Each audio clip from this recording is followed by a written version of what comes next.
नमस्कार एवं उत्तर प्रदेश देख रहे हैं आप सभी और आपके साथ हूं मैं जयती मिश्रा। बुलेटिन की शुरुआत करेंगे इस वक्त की हेडलाइंस के साथ।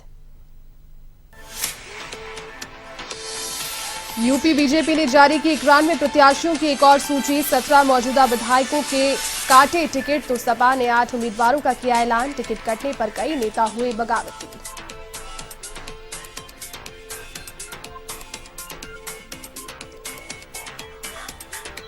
कोरोना संक्रमण को लेकर प्रदेश सरकार अलर्ट। मुख्यमंत्री योगी आदित्यनाथ रहे मेरठ दौरे पर। Lala Lajpat Rai memorial medical college में कोविड प्रबंधन का लिया जायजा।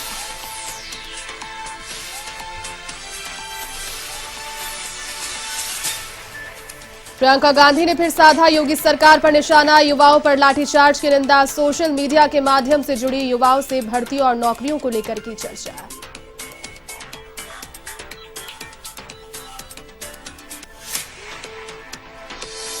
अखिलेश ने बीजेपी पर लगाया दिल्ली में हेलीकॉप्टर रोकने का आरोप। कहा संभावित हार से बौखलाई भाजपा। तो जयंत चौधरी के साथ रखी मीडिया में अपनी बात। कहा हम लोगों को देंगे 300 यूनिट फ्री बिजली।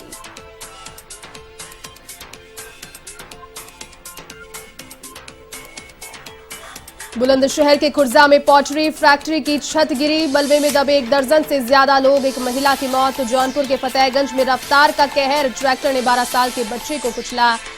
लोगों ने ट्रैक्टर को किया आग के हवाले।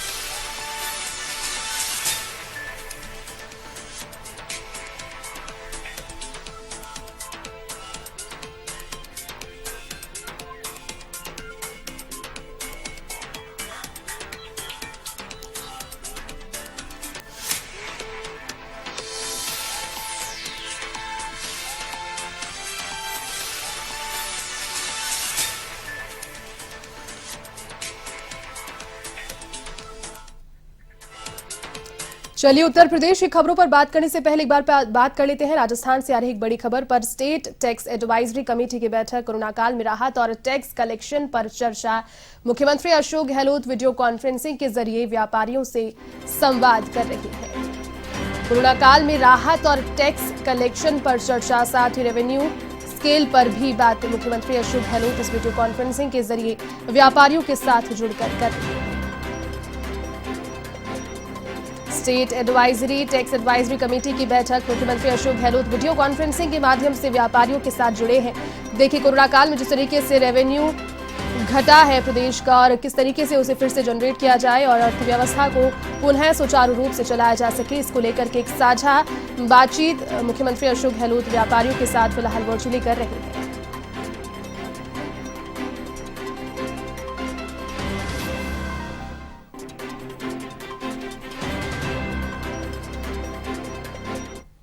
तो वहीं प्रदेश में कोरोना मामलों को देखते हुए शासन प्रशासन हर संभव तैयारी कर रहा है। इसी के मद्देनजर मुख्यमंत्री योगी लगातार अस्पतालों में जाकर वहां की व्यवस्थाओं को देख रहे हैं और हालातों का जायजा ले रहे हैं। इसी कड़ी में मुख्यमंत्री योगी मेरठ पहुंचे, जहां उन्होंने Lala Lajpat Rai memorial medical college में कोविड वार्डों का निरीक्षण किया और वहां की व्यवस्थाओं का जायजा लिया।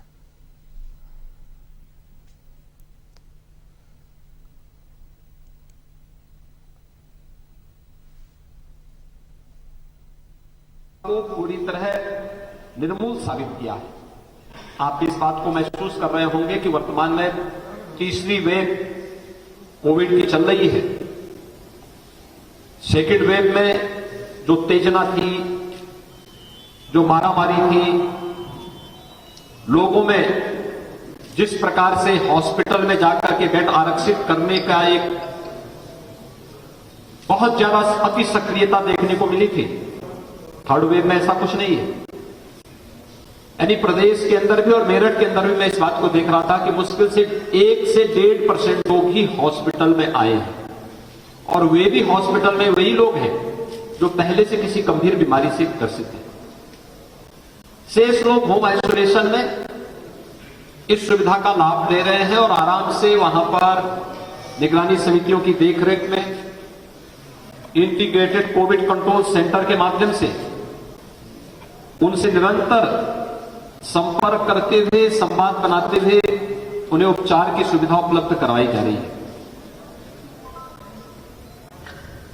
जीवन और जीविका को बचाने के लिए जो कार्यक्रम किए गए, आज उसी का परिणाम है कि फ्री में वैक्सीन, सबको वैक्सीन तो दी गई, लेकिन गरीब को किसी के सामने हाथ न फैलाना पड़े, उन्हें फ्री में राशन की सुविधा भी महीने में 2 बार दी जा रही है। प्रदेश के अंदर 15 करोड़ लोग फ्री में राशन की सुविधा का लाभ भी प्राप्त कर रहे हैं। हमारा प्रयास है कि 31 जनवरी तक हम प्रदेश के अंदर 100% लोगों को फर्स्ट डोज उपलब्ध करवा दें। यानी वैक्सीन की एक डोज भी कोरोना महामारी के खतरे से 75% तक बचाव का रास्ता निकाल सकती है। और जो आंकड़े आए हैं ये बहुत चौंकाने वाले आंकड़े हैं। इसी प्रकार से जिसने डबल डोज का कवर ले लिया है उसको सुरक्षा कवच बहुत अच्छा प्राप्त हो चुका है। ये देखने को मिला है कि बहुत कम लोग फिर इससे या तो अगर संक्रमण की चपेट में आए हैं तो संक्रमण बहुत माइल्ड रहा है। हमारा प्रयास है कि अगले 10 दिन के अंदर थर्ड वेव भी पूरी तरह नियंत्रित होकर के एक सामान्य स्थिति को हम बहाल करेंगे। और इसीलिए हम लोगों ने फर्स्ट वेव के दौरान लॉकडाउन और कोरोना कर्फ्यू को छोड़ दिया जाए तो शेष सामान्य जनजीवन को हम लोगों ने सामान्य रूप से चलने दिया। तो वहीं यूपी विधानसभा चुनाव के लिए भाजपा ने एक और कैंडिडेट लिस्ट जारी कर दी है। चुनाव के लिए भाजपा ने 91 सीटों पर कैंडिडेट्स का ऐलान किया, जिसमें अयोध्या सीट से वेद प्रकाश गुप्ता को उम्मीदवार बनाया गया है। आजमगढ़ से अखिलेश मिश्रा गुड्डू को टिकट दिया है। भाजपा की इस लिस्ट में 9 महिला प्रत्याशी भी है। अयोध्या सीट से वेद प्रकाश गुप्ता, गुसाईगंज से आरती तिवारी, बीकापुर से अमित सिंह, रुदौली से रामचंद्र यादव और मिल्कीपुर से बाबा गोरखनाथ को भाजपा ने उम्मीदवार बनाया।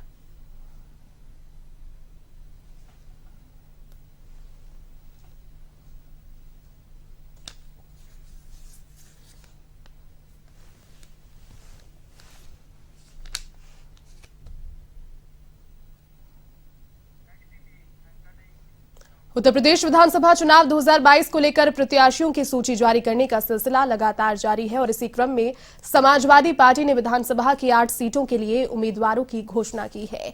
नई लिस्ट में कासगंज से लेकर लखनऊ, कानपुर, सीतापुर जैसी सीटों के लिए प्रत्याशियों का ऐलान किया गया। लखनऊ से मलिहाबाद सीट से सुशीला सरोज को टिकट मिला है तो कानपुर से मोहम्मद हसन रूमी को उम्मीदवार बनाया गया। कानपुर देहात से प्रभाकर पांडे तो कासगंज के पटियाली से नादिरा सुल्तान प्रत्याशी है।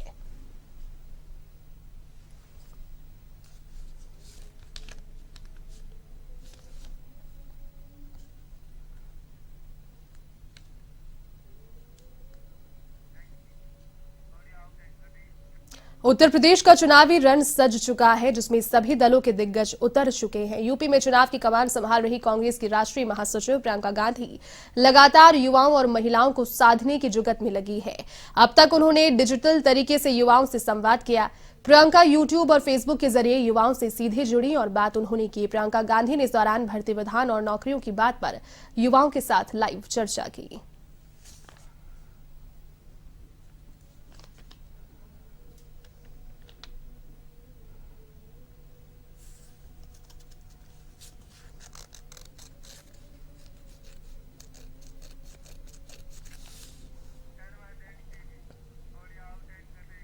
यूपी विधानसभा चुनाव को लेकर आरोप प्रत्यारोप का दौर जारी है। सभी दल एक दूसरे पर जमकर हमला बोल रहे हैं और जनता को अपनी उपलब्धियां गिना रही हैं। इसी क्रम में लखनऊ में कांग्रेस पार्टी ने प्रेस कॉन्फ्रेंस की, जिसमें महाराष्ट्र के पूर्व मुख्यमंत्री पृथ्वीराज चव्हाण ने ब्रीफिंग की। इस दौरान उन्होंने भाजपा सरकार पर जमकर निशाना साधा।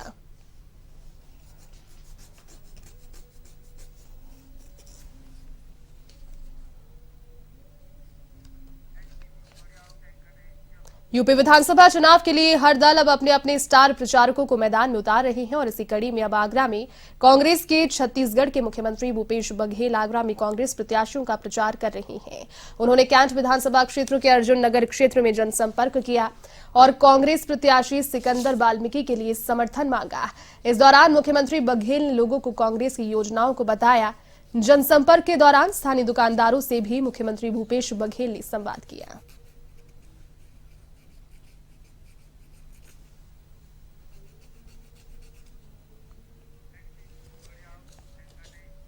यूपी विधानसभा चुनाव को लेकर अभी कई राजनीतिक दल कानपुर देहात की 4 विधानसभाओं में अभी तक कुछ प्रत्याशियों के नाम घोषित नहीं कर पाई है, तो वहीं समाजवादी पार्टी ने भी इनमें से एक सिकंदरा के लिए अपने प्रत्याशी का नाम घोषित नहीं किया।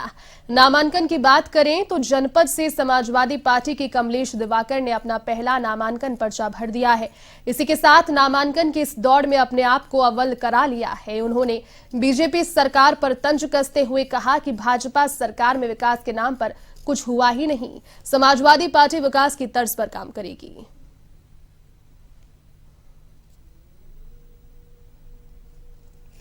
विधानसभा रसूलाबाद के कार्यकर्ताओं की आवाज़ के ऊपर मुझे अपनी पार्टी का यहाँ पर उम्मीदवार बनाने का काम किया है, तो अपने कार्यकर्ताओं को भी बहुत बहुत बधाई देता हूँ। खास तौर से अपने माननीय जिलाध्यक्ष का बहुत बहुत आभार व्यक्त करता हूँ। जहाँ तक रही बात मुद्दों की, 5 वर्षों में योगी बाबा की सरकार ने जनता के हित में कोई काम नहीं किया, विकास का कोई उनका एजेंडा नहीं रहा। उत्तर प्रदेश में आगामी विधानसभा चुनाव को लेकर नामांकन की प्रक्रिया शुरू हो गई है। प्रगतिशील समाजवादी पार्टी के राष्ट्रीय अध्यक्ष और अखिलेश यादव के चाचा शिवपाल यादव ने जसवंत नगर विधानसभा सीट से सपा के सिंबल से नामांकन दाखिल किया। इस दौरान उन्होंने मीडिया से मुखातिब होते हुए कहा कि जिन लोगों को समाजवादी पार्टी ने टिकट दिया वो सभी लोग उत्तर प्रदेश में जीतने जा रहे हैं, उन्हें जीतने से कोई रोक नहीं पा रहा।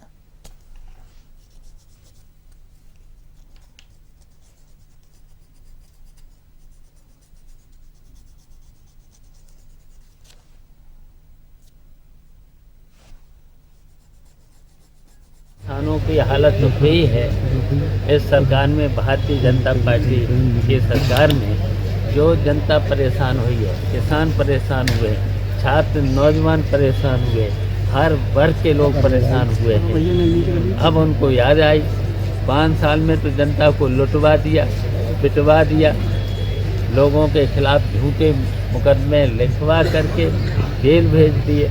अब याद आ रहा है तो जनता सबक सिखाएगी भारतीय जनता।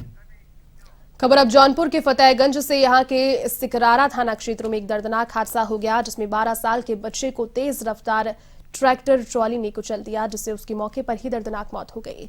मृतक बालक साइकिल से अपने पुराने घर से नए घर जा रहा था। जैसे ही वो अपने नए घर के सामने पहुंचा कि पीछे से तेज रफ्तार ट्रैक्टर ट्रॉली की चपेट में आ गया। इस घटना के बाद गुस्साए ग्रामीणों ने ट्रैक्टर ट्रॉली पर आग लगा दी। मौके पर सिकरारा थानाध्यक्ष पुलिस बल के साथ पहुंचे और शव को अपने कब्जे में लिया, साथ ही आरोपी चालक की तलाश में जुट गए।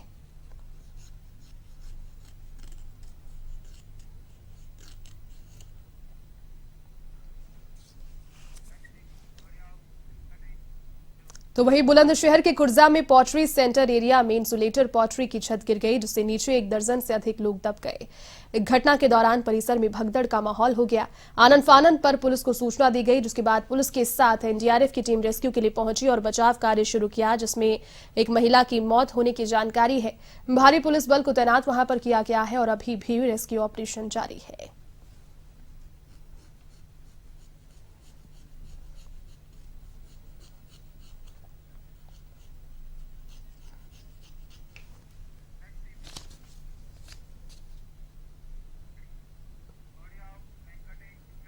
हमीरपुर जिले की मौदहा कोतवाली पुलिस को एक बड़ी कामयाबी हासिल हुई है। पुलिस ने चोरी किए हुए 8 ट्रैक्टर और 12 मोटरसाइकिलें बरामद की। साथ ही पुलिस ने मौके से 7 शातिर चोरों को भी गिरफ्तार किया और जेल भेज दिया। अपर पुलिस अधीक्षक अनूप कुमार ने प्रेस वार्ता कर इस मामले का खुलासा किया। बरामद ट्रैक्टर और मोटरसाइकिलों की कीमत लगभग 76 लाख रुपए बताई गई है, तो वहीं पुलिस की टीम को 25,000 रुपए का इनाम भी दिया गया।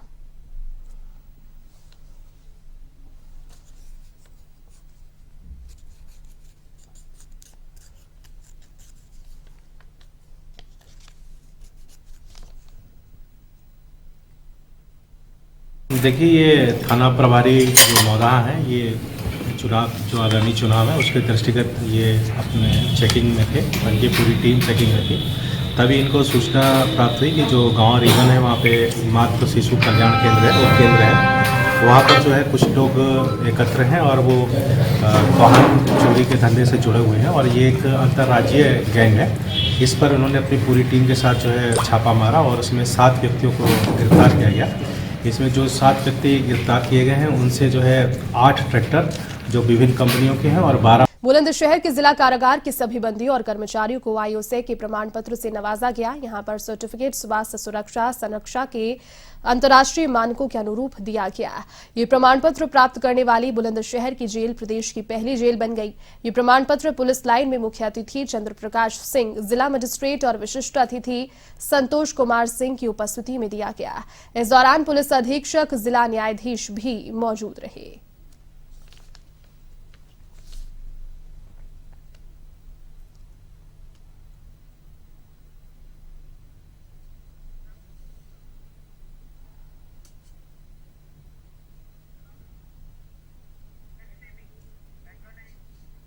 महराजगंज जिले के नौतनवा में संचालित गोरखा सैनिक कल्याण समिति की ओर से एक सराहनीय पहल की गई, जिसके तहत समिति के लोग देश भर में भारतीय फोर्स में शामिल जवानों को मात्र 100 रुपए में 5 स्टार जैसी सुविधाएं दे रही हैं। गोरखा कल्याण समिति के अध्यक्ष नर बहादुर बताया कि उन्होंने ये कदम इसलिए उठाया ताकि देश की रक्षा कर रहे वीर जवान और सरकारी पेंशन भोगियों की सेवा की जा सके।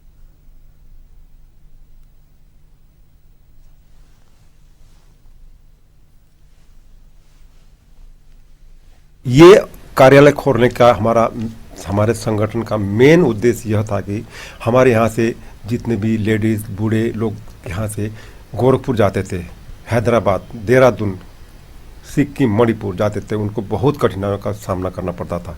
तो हमने सोचा एक छोटा सा पहल किया जाए जिससे जो है किसी न किसी को जो है यहाँ से सुविधा प्रदान हो सके। तो हमने छोटा सा जो है 22 मार्च 2018 को हमने खोला, लेकिन हमको ये पता नहीं था कि ये हमारा इतने विराट रूप पे काम चलेगा। धीरे धीरे आदमी लोग आते गए और धीरे धीरे सब समझने लगे। यहाँ से जो है पूर्व सैनिकों का नहीं, ऑल भारत पे जितने भी पेंशन धारक है, चाहे वो मतलब भविष्य निधि का पेंशन धारक हैं, कोई बिजली विभाग के, कोई टीचर्स हैं, हर एक का काम हम लोग यहीं से करते हैं निःशुल्क। और जो हमारे संस्था के सदस्य हैं उनको जो हम अपना सदस्यता शुल्क लेते हैं उनसे हम और सदस्य बनाते हैं, उसी पैसे से हम लोग जो है सारे को वही सुविधा फ्री में देते हैं। हमने एक जो है पहल किया हुआ, एक 2 बेड का गेस्ट रूम बना दिया यहाँ पे सबके लिए, और वहाँ पे हमने 100 रुपया चार्ज रखा हुआ है। और वहाँ पे जो है सारी सुविधाएं, वहाँ पे आपको कुछ नहीं करना, सिर्फ अपने हाथ से बनाना है, खाना है, और सब कुछ मतलब यहाँ से फ्री है। उत्तर प्रदेश के चुनाव को लेकर सभी राजनीतिक पार्टियां अपना पूरा दमखम दिखाने में जुटी है। इसी बीच समाजवादी पार्टी के मुखिया और आरएलडी के राष्ट्रीय अध्यक्ष जयंत चौधरी ने ज्वाइंट प्रेस कॉन्फ्रेंस की। इस प्रेस वार्ता में अखिलेश ने बीजेपी पर जमकर निशाना साधा। उन्होंने कहा कि बीजेपी ने अपने घोषणा पत्रों में किए वादे पूरे नहीं किए। उन्होंने कहा कि 2022 में अच्छी सरकार होगी। प्रेस वार्ता में अखिलेश ने यहां चौधरी चरण सिंह के किसानों को लेकर उज्जवल सपने की बात करते हुए कहा कि बीजेपी सरकार ने चौधरी साहब के सपने को तोड़ा है। सपा मुखिया ने प्रेस वार्ता के दौरान 300 यूनिट बिजली फ्री देने, सिंचाई के लिए बिजली माफी सहित कई वादों को दोहराया। तो वहीं उन्होंने प्रेस कॉन्फ्रेंस में उनके हेलीकॉप्टर को रोके जाने के मामले पर कहा कि भाजपा की ये उनकी संभावित हार से बौखलाहट दिखाती है।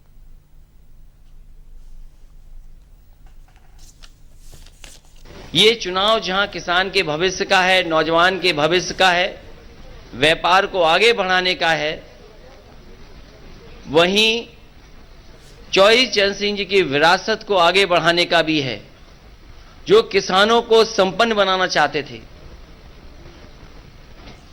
किसानों के लिए सपना देखा था कि वो संपन्न हों, लेकिन जो हालात हैं,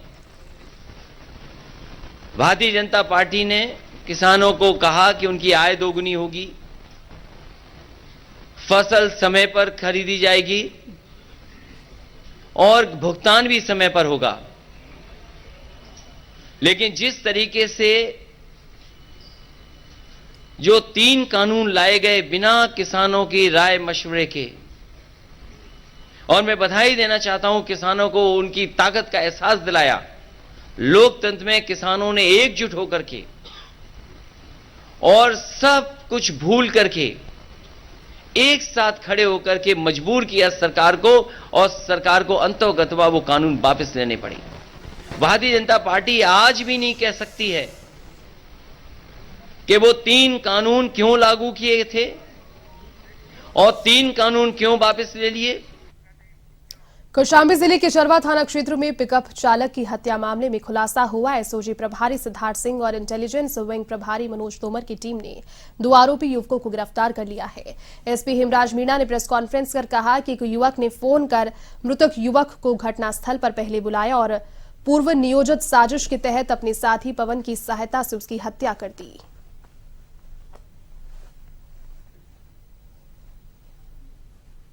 थाना चरवा में ये सूचना मिली थी कि एक बगीचे में एक पिकअप खड़ी है और एक व्यक्ति की डेड बॉडी वहाँ पे है। इसी की सूचना पे तत्काल थाना प्रभारी चरवा और उनकी टीम घटनास्थल पे गई और वहाँ जाके उस व्यक्ति की पहचान रवि प्रकाश सरोज के नाम से हुई, जो कि थाना कोखराज के रहने वाले थे।